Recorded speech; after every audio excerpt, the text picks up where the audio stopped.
Hello! Welcome to my video on my 2025 perfume collection. The perfumes I'm going to show you are ones that work with any mood that you're going for, any outfit that you have on, or any events that you're planning to go to. So if you're looking for any perfumes that you can invest in long term, keep watching. Okay, my first suggestion is this popular Miss Dior Blooming Bouquet, and this one's really popular amongst a lot of people, and I think there's a good reason why. This one gives off a really clear feminine vibe with it. It's very petally, florally. It's lighter and not as intense as a lot of other perfumes, and I find this to be very wearable regardless of how feminine you're dressed, whether you're dressed casually or very glamorously. I find this perfume to work really well. This could be a really good staple for those of you trying to find a scent that you want to make your signature. As you can tell, I've used quite a bit of this one.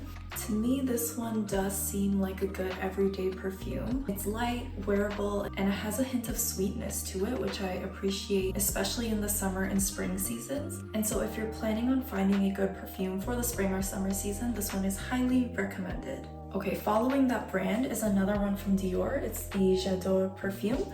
Now this one again is another staple for an everyday use, and I find that to be because of how wide range this perfume is. So again, depending on your outfit, the event, the time of day, whatever it be, this one works really well. I really like this one because it's not feminine, but it still maintains that freshness and sweetness that comes along with those types of fragrances. And so I find that to be very balanced out, which I really like. For me, I like to personally use this on casual days. This perfume gives off a really clean type of essence, and so I like to use this because this makes me feel a lot more awake, tidy, and put together. And what's cool about this one is that it's actually a roll-on perfume. And so you can kind of just carry this, put it in your purse when you're trying to travel here and there. It's good to use on the go, and overall it's really adaptable and efficient and just a good investment long term. Okay, next is one of my oldest perfumes. This is the first one that got me into actually creating a perfume collection. It's from Burberry. And again, this is one of those scents that are less feminine and just kind of adaptable for any type of day, event, or vibe you're going for. This one is a little bit more woody, a little bit more sandy, if that makes sense. So with that, this one kind of gives off more of an elegant vibe. So I tend to use this more during the evening or during times where I need to be a little bit more dressed up.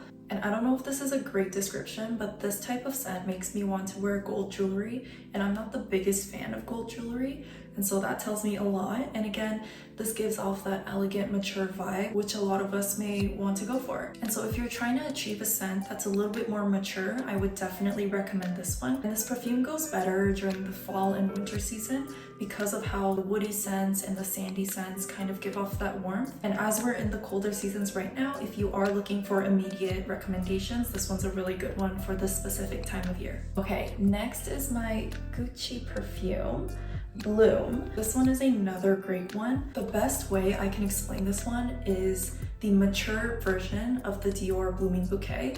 This one straight up smells exactly like a rose. If you've ever smelled a live rose before, that's crazy to say, a live rose, but a live rose, there's a hint of bitterness at the end of the petal scent. So it appears really florally at first, but then it ends with that kind of sourness almost. This replicates a live rose exactly. And with that, I feel like this is great for any type of day, any type of event, season, outfit. This is a great investment long-term because of how usable it is in any situation. And for a long time, this one was my go-to. It's simultaneously so light, but it's also so hard to miss. Once you smell it, it kind of just lingers, which I really like because of its longevity. And so again, in terms of investing long-term, this one's a great one. Because it is rose scented, I would say this is more feminine, but again, I use this regardless of the time of day, event, or outfit I was wearing. Once my perfume collection started growing, I kind of leaned towards this perfume more when I was achieving a more feminine look or a feminine appearance, and the scent kind of just helped bring that out a bit more. So again, if you're kind of looking for that floral essence, this one's a great one to invest into. Okay, now we're gonna move on to one of my favorite top brands ever. My friends and family know that this is my top brand of scent, and I think I like every single one of their fragrances that they have released. My favorite brand is Jo Malone. The first one I want to introduce to you is the Jo Malone English Pear and Freesia cologne. And one of the reasons this is my top brand is because of how universal the scents are. One of the most difficult things I find with fragrances is that sometimes there's very distinct masculine tones as compared to feminine tones. With Jo Malone, I find that to be a lot less intense, and this perfume happens to be one of those. This is the 30 milliliter, so it's a smaller size. So this one's great to use when you're traveling here and there, kind of just leaving it in your bag. And again, this one's just great to use every day, regardless of the event, time of day, and outfit you're wearing. This one smells simultaneously woody, but also still very florally and sweet.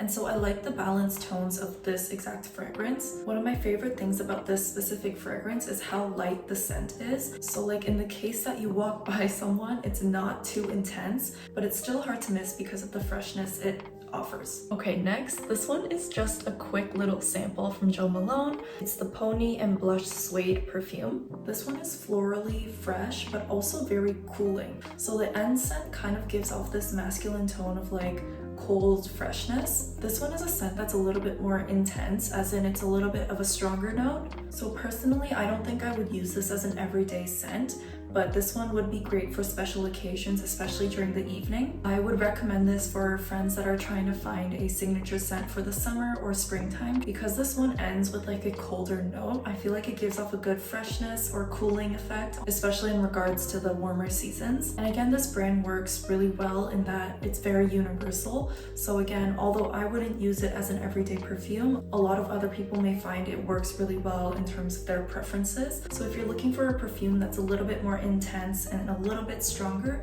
but maintains like a cool subtlety and universality, I would highly recommend this one. Okay, and lastly, my ultimate favorite perfume currently. This is newer, but again, my favorite. This is the Jo Malone English Pear and Sweet Pea. This one is sweet and fresh. It's just so simple, so universal, and again, you can literally just use it whenever and all the time, which I'm currently doing. This is my everyday signature scent currently. And I got this during a trip at duty free at the airport. And so I'm just conditioned to associate the scent with a lot of good memories from trips like that. And so again, that's just one reason why I love it so much more. I remember smelling this one at the airport and it was just love at first sight. This perfume is actually the perfume from Jo Malone that got me looking into this specific brand and invested. It's just so good. I have no words. I used this over the summer, and obviously currently it is the winter season, and I find that this one specifically adapts really well regardless of the season. And again, it's just so universal regardless of how casual you're dressed down or how glamorously you're dressed up. This one just works really well, and I remember getting a specific compliment about this specific scent. And so again, maybe I'm just biased, but this is just so good. With this Jo Malone fragrance, I find that it's not too feminine or too masculine, and it just works for anybody. So again, this one's a great one to make your signature and invest into. And this one is a spray bottle, so I will show you how I specifically spray all of my fragrances. This isn't just for the specific Jo Malone fragrance. I use this pattern for every single one of my fragrances, and this way it lasts me a long time without having to spray too much. So what I like to do is I spray it directly onto my wrist once. Then I take my other wrist, dab it in like 3 times, put one on the left side of my neck, one on the right side, and then I dab it onto my ankles. And then if it's still a little bit wet, I just like dab it everywhere that I can reach with my wrist, and you're done. So I noticed that a lot of people tend to just spray. That is not gonna last you long term. That is rude to the perfume bottle, cologne bottle, fragrance bottle. It's gonna run out so fast if you do that. And again, these perfumes, they just work and last really long, and one spray is enough. If I do want to kind of show off my fragrance a little bit more or want to kind of dress it up a bit more, I will spray, walk through, spray, walk backwards after I've done my little wrist routine. But again, that's at the absolute max. You should not have to spray your perfume every single inch of your body, because no. And again, you'll just run out so fast, which is not the point of a perfume. I hope you found this video helpful in determining what you want or don't want in your signature scent, and some things that I personally like to incorporate or what I like to leave out. These are scents that work for me and my personal vibe and what I want to go with. And again, I hope you found this video helpful in just allowing you that little time of reflection to think about how you want to rebrand your signature scent in 2025. Thank you for watching, and I'll see you next time. Bye!